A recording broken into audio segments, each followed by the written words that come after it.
tahun 2050 diperkirakan sudah 70% dari populasi yang ada. Di Indonesia sendiri, di tahun 2010, itu kota populasinya sudah 49,7%. Tahun 2020 sudah 56,7%. Diperkirakan nanti di tahun 2050,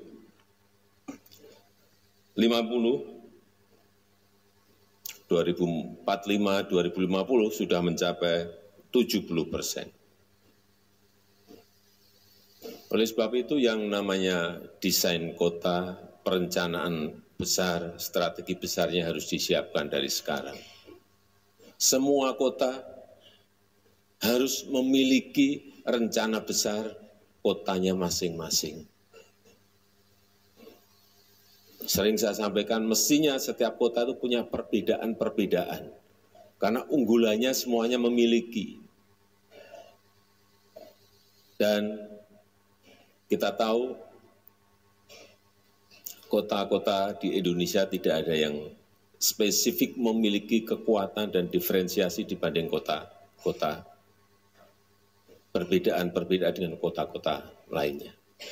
Sehingga saya titip yang pertama, desain arsitektur kota itu semua kota harus memiliki.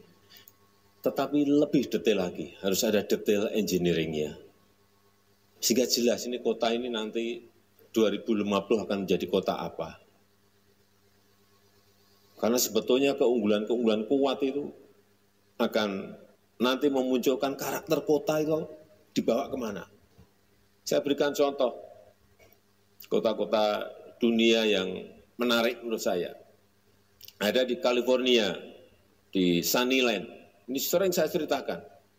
Satu kota punya padang golf 37.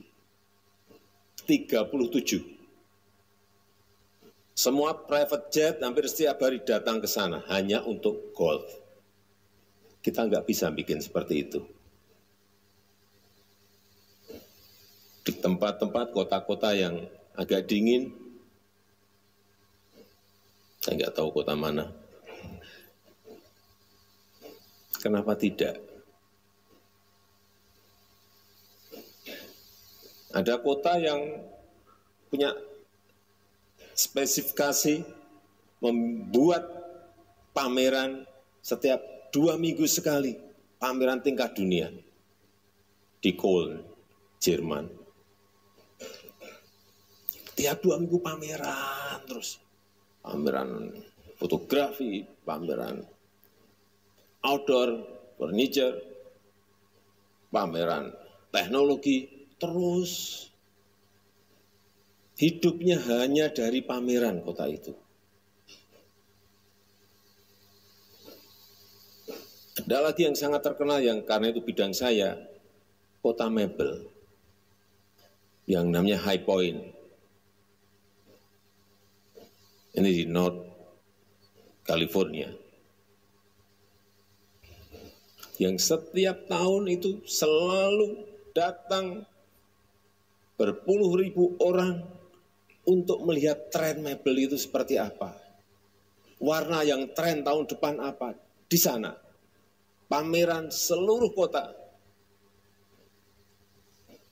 Kalau kotanya misalnya di Bogor itu, nginepnya kita bisa di Banten, bisa di Jakarta, karena udah nggak muat kotanya. Kenapa kita tidak? Saya berikan contoh misalnya Ambon. Kekuatannya menurut saya ikan.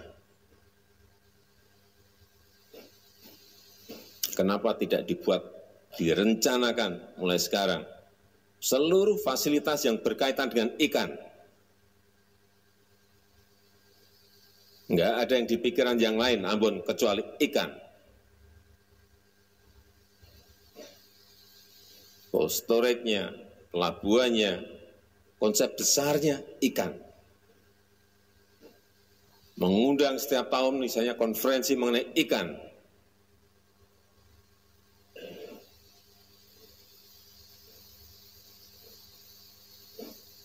Lampung.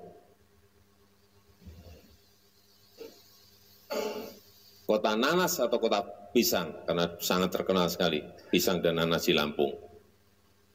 Semua simbol-simbol yang ada di sana pisang, nanas, pisang atau nanas, salah satu aja. Jangan pisang sama nanas, bingung lagi nanti diferensiasinya. Kenapa tidak? Kita punya semuanya. Yang di dekat Manado itu apa ya?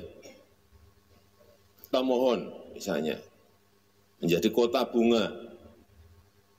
Kenapa tidak? Seperti di Keukenhof di Amsterdam. Kenapa tidak? Kenapa kita semua kota kita ini hampir mirip-mirip semuanya. Dengan brand yang mirip-mirip semuanya.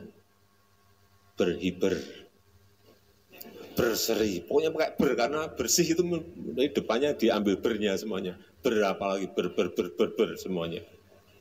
Kenapa harus seperti itu semuanya memakai?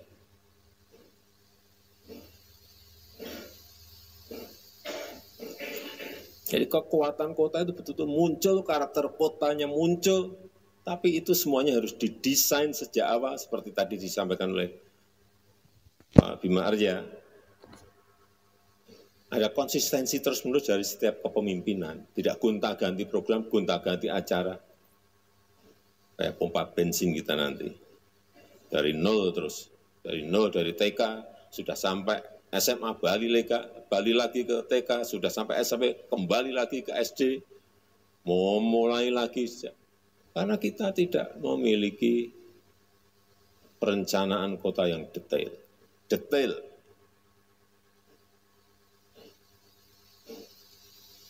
Dan gagasan besarnya ada, direncanakan dengan baik, direncanakan dengan detail, ada gambarnya, ada detail engineering-nya,